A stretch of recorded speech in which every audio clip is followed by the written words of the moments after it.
How are we doing, guys? Moose here, Season 2, Episode 6 of our West Ham United career mode, and obviously we just finished up a great run in the FIFA World Cup with the United States, which means we are going to get back into our West Ham United content here, which is awesome. Also, I've been looking forward to that, looking forward to get this season underway. So, with that said, we get things underway here, looking at some new transfer targets that we potentially might want to bring. I've added the list, obviously you can pause it.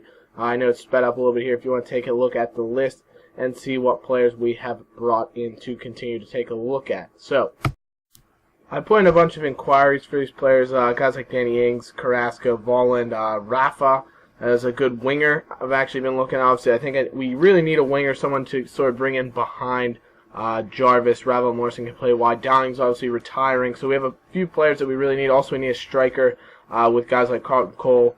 Maiga's gone, so we really only have about two senior strikers, Lacazette and Carroll, so we really need to take a look at players like that. So we come in here for make a couple offers right away. Rafa, we start with $5 million plus Alou Diar, who's not going to break into the team anymore, really looking to offload him. We also go in potentially for a loan for Zarate. Obviously, he's a guy, Argentinian League's top scorer, who actually West Ham in real life is bringing in for this coming season. So, guy that he's actually got really good stats. I think he's 78 or something of that nature overall. He's got really good pace. Someone that would really fit into the team, honestly, if we're able to bring him in.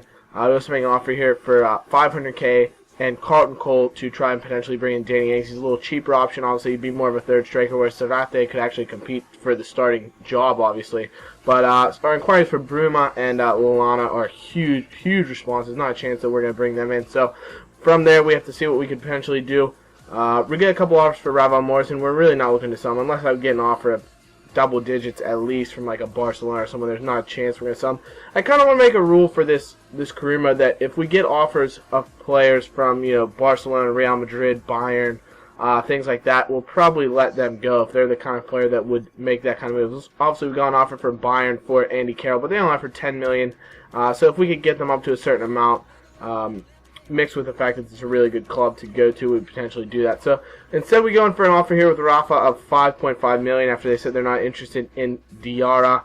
We also get a note that Carlton Cole could be included in the deal for Danny Ings, but they want $1.3 million as opposed to the $0.5 million that we offered them in the first deal. So we'll just try 0.8 and see if we can potentially sweet talk the deal down instead of them being sticklers with it. But we also get another offer for Raul Morrison. We also get a note that Zarate, they've rejected that loan offer, so he's definitely not going to be coming to the club. I think they want upwards of double digits for him, and we just don't have that in our transfer budget right now. If we were to lose another player, then potentially, but at this moment in time, we don't have that. So we go into our first friendly against Hertha Berlin. Obviously, they have John Anthony Brooks on the bench, a guy that I had in helped me win the FIFA World Cup with the United States. But a huge start here, a 4-1 victory. Jarvis, Carroll, Grenier, and Luke Shaw each scoring in their friendly debut for us. So that's fantastic to see.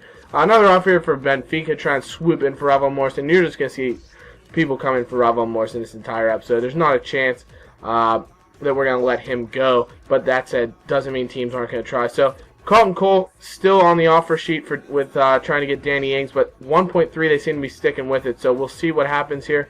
We also get a transfer offer for Carlton Cole, $775K from Norwich City.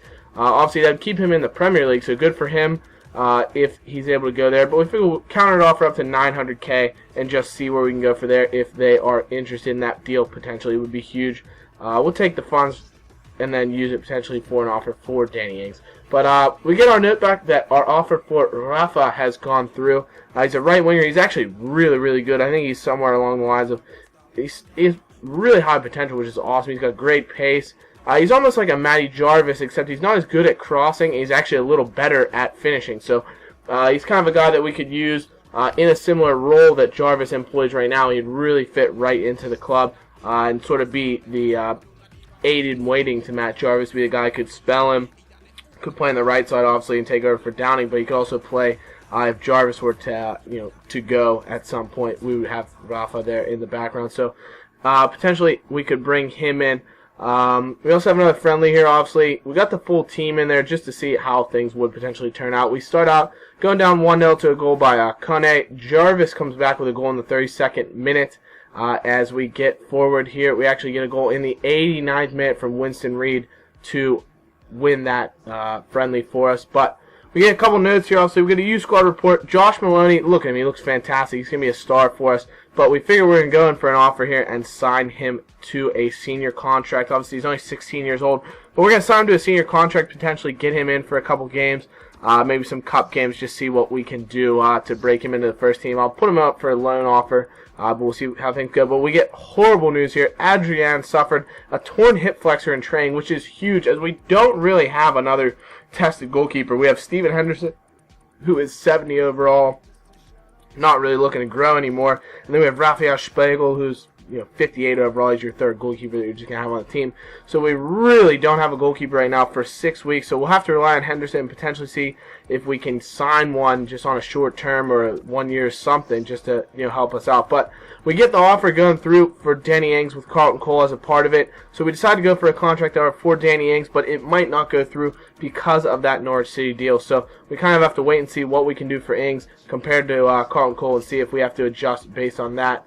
We also get a transfer offer for Andy Carroll from Valencia for $12 million. Like I said, if it's not going to be a Bayern or a Real Madrid, his release clause, I'm just setting myself, we'll say it's in his contract, £30 million. So Andy Carroll not going for less than $30 million at this moment in time. But through our scout, we find a couple of nice players, Ryan Green, Lancashire as well, to sign to our youth academy. So a couple more players. Obviously, Valencia decide way too much for Andy Carroll. We also get a contract offer accepted for Rafa for the 5.5 mil, but I decided to stall this. I wasn't sure if he was the man for me, so I decided to stall it and wait and see what happens with the Cole deal, with the Ings deal. We also get a transfer offer for Diarra from Blackburn Rovers, only £130,000, but we decided we're going to let him go, let him get some football elsewhere because he's not going to be playing for us. So we've also sold Carlton Cole. We get $675K added to the transfer budget, which obviously ends our Danny Ings deal that had Carlton Cole in it. So that will definitely have to be restructured. We also get our youth player Maloney's decide he wants to come into the team, and Whitehead wants to get into the squad for the next friendly. But we get a note here that we're actually going to send him out on loan. You'll see it in the next offer here. West Brom's come in trying to swoop for James Tompkins. You're not going to take one of our first choice center backs to another Premier League rival. Absolutely not a chance. So we reject that straight away. But Sheffield Wednesday take Danny Whitehead on loan, so we'll give him a chance to get out there. We also offer for Danny Ings here just straight up cash. No player involved with Carlton Cole already being out. We definitely need a striker, so that's really my main priority right now. We also try and buy Zarate with all the money we have. We only have $6.3 million.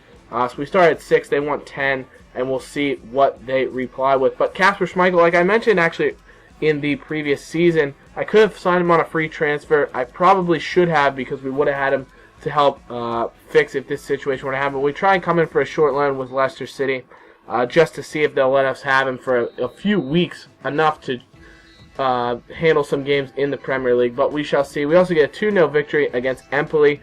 But huge news, Lacazette's hurt, but only for 3 days. So that's huge for us, so we're not going to lose him. Leicester reject our loan offer, so we're not going to be getting Schmeichel. Burnley decide they want 2.2 mil for Danny Ings and 7.5 for Zarate. So Zarate is not going to be coming in. No chance we're going to be able to get 7.5 million. I don't want to request any more money because we already have such a high goal to achieve the EuroLeague, which is a 5th place finish basically. We could get in 6th or 7th like we did this year, depending on how cup games go out. But that's something we don't want to have to rely on, and I don't want to be asking for more money if I can't accomplish this goal. I may ask for more money. Let me know in the comments if you think I should ask for more money from the board, obviously, because if I don't make the EuroLeague, I might be on my way out. But if I ask for money and I don't make the EuroLeague, I'll definitely be on the way out. So it's a thing that we really want to do that, and we definitely need to make a push to get up that high. We could use another player of a Zarate's class, or a Rafa, or even someone else, maybe a Kevin Volland. So let me know if you think I should ask for more money from the board in the coming weeks here before the transfer window ends. But Burnley decided that our 1.9 million offer was not acceptable for Danny Ings. They want 2.2, so we're going to go right for 2.2. We're not going to mess around here. We need a third striker with the loss of Carlton Cole, so we definitely want Danny Ings to come in. Dortmund offered for Jarvis. We said no, or we gave him the counter offer of 20 million. They didn't want to match that. We give Benfica a counter offer of 20 million. For Jarvis. We'll see if they want to match it. They don't. Obviously, no one's going to match a 20 million release cost for a 28-year-old player, 78 overall, even though he's had a fantastic season. Rafael Morris also came in and asked about potentially getting a wage increase. We happily obliged for that. We want to keep him happy. He's a great future star for us. But obviously the Ings offer goes through from Burnley, so we just have to offer him $15K. He's on crucial first player, but I decided to offer him a squad rotation player position just for the fact that I think, he would accept that for that move to the Premier League. We also get an offer from Sporting for 7.5 for Morrison. It's actually one of the highest offers we've gotten for Ravel, but we're just going to reject that. I don't want to send him out. Don't even take a chance at a counter offer. Hamburg also coming for Matt Jarvis, but he's not going to want to go to a subpar Bundesliga club. So 18 million. If you take that, you can have him. Offer from Schalke, obviously would potentially offer Champions League football. I'm not sure if they're in it, but we'll get that 30 million release clause. That's what we're letting Andy Carroll go with. We want him here at West Ham, and we're going to keep him around. So definitely not giving him up. As we move right up here, we'll start the next episode with a game against Southampton, opening our Premier League campaign. Can't wait to get underway. And we have Danny Ings in the squad for that game. We get Danny Ings in. Obviously, our transfer budget right now is $4.163 million, 58K wages, and we need a wide player. So my two choices here as we set up the lineup with Danny Ings, you can take a look at that.